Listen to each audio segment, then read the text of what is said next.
monde, c'est Ava. Coucou tout le monde, c'est Charles. Tu te moques de moi. Attention, aujourd'hui, je dois t'imiter et tu dois m'imiter, ok? Challenge accepted? Ok. J'espère que vous allez merveilleusement bien. Nous, ça va vraiment bien. Non, c'est pas possible, je suis pas du tout comme ça. Dites-nous en commentaire si j'imite bien Ava et si elle m'imite bien. Attention, le jeu est réciproque. Aujourd'hui les amis, nous allons faire quelque chose d'exceptionnel. Une tarte, mais pas n'importe quelle tarte. La tarte d'un grand chef que vous connaissez tous maintenant. Philippe Conticini. C'est vrai que vous devez sûrement Bon, tous... on arrête. Alors, comment on dit? Alors, aujourd'hui, on va donc faire un concept qui vous a déjà plu sur la bûche avec Cyril Lignac. Enfin, la bûche de Cyril Lignac. On va faire aujourd'hui... Allez, tu le lances là. Gâteau des chefs.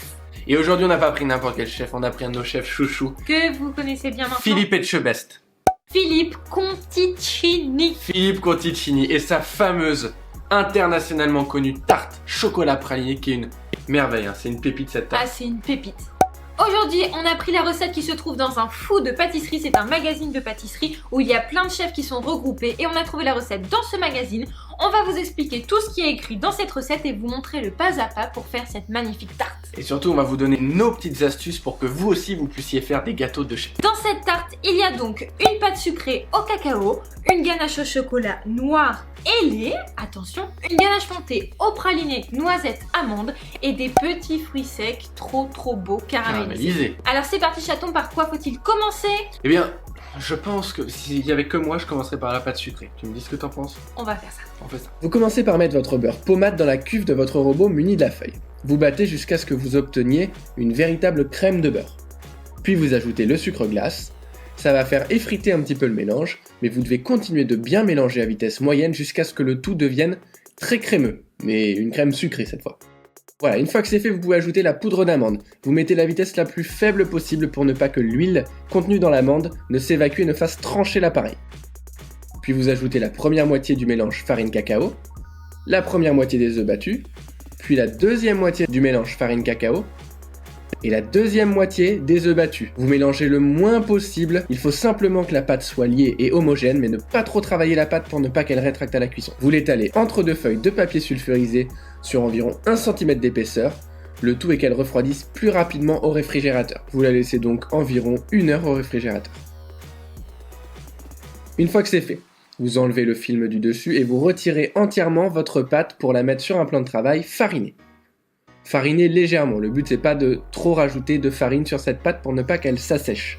Puis vous la baissez sur environ 3 mm d'épaisseur et vous découpez des petits cercles autour de vos cercles à tarte d'environ 2 cm de diamètre de plus.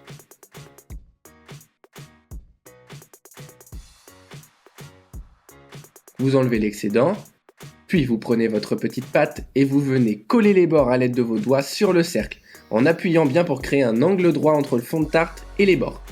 Vous plaquez bien pour ne pas qu'elle retombe à la cuisson et vous allez éraser à l'aide de votre couteau en faisant un mouvement de l'intérieur de la tarte vers l'extérieur pour encore une fois coller vers la paroi. Une dernière fois vous appuyez bien, vous faites la même chose sur la deuxième et vous allez la congeler pendant minimum 3 heures voire 4 heures au congélateur après l'avoir bien piqué à la fourchette. Ceci permettra d'avoir vraiment une tarte parfaitement foncée qui ne redescendra pas du tout à la cuisson. Voilà, notre pâte sucrée est en train, comme on vient de vous le dire, de reposer longtemps au congélateur. En attendant, qu'allons-nous faire? La ganache montée, non. Le praliné, parce que sinon on peut pas faire la ganache montée praliné sans praliné là-bas. Alors c'est parti pour le praliné noisette amande. Et attention, c'est pas la même technique que d'habitude, alors soyez bien attentifs. Tu fais peur. Dans une casserole à fond large, vous faites un sirop avec de l'eau et du sucre semoule. Il faut que le sirop arrive à 114 degrés, ça veut dire une ébullition plus. Vous ajoutez les fruits secs, amandes et noisettes, la fleur de sel et vous mélangez bien. C'est ce qu'on appelle l'étape du sablage. Le sucre va venir cristalliser autour des fruits secs. Après cette étape, c'est l'étape de la caramélisation où ça va prendre une couleur dorée et une bonne odeur. Attention, il faut bien remuer pour qu'il n'y ait pas de brûlé. Après cette étape, une fois qu'il n'y a plus aucune trace de blanc, et vous réservez sur une feuille pour que ça refroidisse. Une fois bien froid, vous mettez le tout dans votre mixeur et vous mixez jusqu'à ce qu'il y ait une belle pâte lisse. Ça donne pas trop envie, chaton? Ah si, grave. Voilà, le praliné est prêt. On peut maintenant faire la ganache montée au praliné qui va devoir reposer un petit peu. C'est parti, ganache. Montée. Praliné. Praliné. On commence donc par mettre à hydrater la feuille de gélatine pendant 10 minutes dans de l'eau bien froide. D'un autre côté, on va faire chauffer notre crème liquide dans une casserole à feu bien vif jusqu'à ébullition. Une fois qu'elle bout, on va la verser en 3 fois sur notre chocolat blanc préalablement fondu. Je pense que cette étape, vous la connaissez maintenant par cœur avec nous. On émulsionne bien en faisant des petits cercles au centre du cul de poule. On ajoute comme ça les 3 tiers. Hop là, le 3e tiers, on émulsionne bien. Puis on ajoute notre gélatine préalablement bien essorée. Et la crème liquide froide avec le praliné. Une belle cuillère de praliné. Et là, on s'amuse à mettre un joli coup de mixeur plongeant pour bien homogénéiser le praliné dans la crème. Et on verse ça dans un récipient à fond large qu'on va envoyer au réfrigérateur pour au minimum 4 heures après l'avoir filmé au contact. Il ne nous reste plus qu'à faire notre ganache au chocolat qu'on va couler dans notre fond de tarte merveilleusement bien cuit. Et après, faire le montage du gâteau quoi. Ouais, c'est vrai qu'après, il faut faire le montage du gâteau.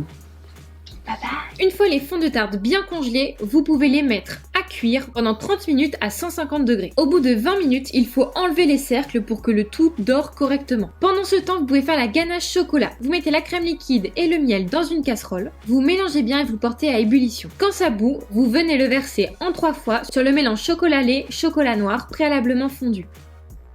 Et vous versez les 3 tiers en mélangeant bien énergiquement en faisant des petits ronds au centre de votre cul de poule.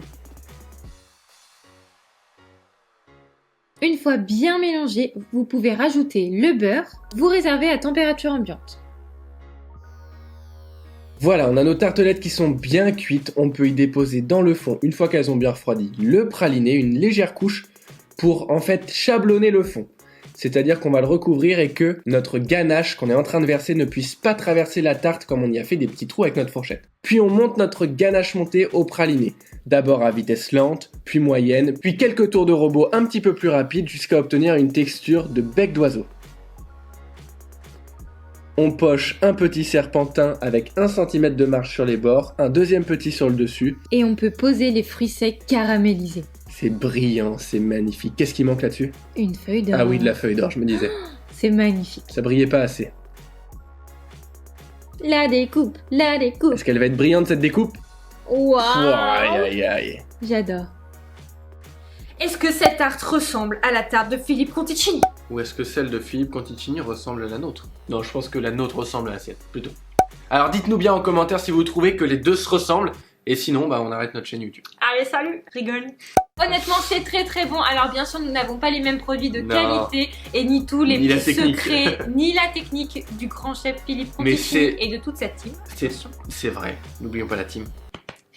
Mais c'est quand même très très ressemblant. Alors si vous aussi vous refaites cette recette avec nos astuces, des bons produits parce que c'est quand même important, vous allez avoir un résultat qui est ultra gourmand, ultra bon. C'est super bon. Qui est très très beau, enfin je sais pas ce que vous en pensez, moi je trouve ça magnifique ma chérie. Et on vous invite à aller la déguster dans la boutique. La boutique. Dans la boutique du grand chef Philippe Conticini. Parce que c'est vraiment, ça vaut le détour. Parce qu'on n'a pas de boutique. Donc, En tout cas, si la vidéo vous a plu, n'hésitez pas à mettre un pouce bleu. D'ailleurs, c'est absolument pas un message subliminal, c'est un message clair.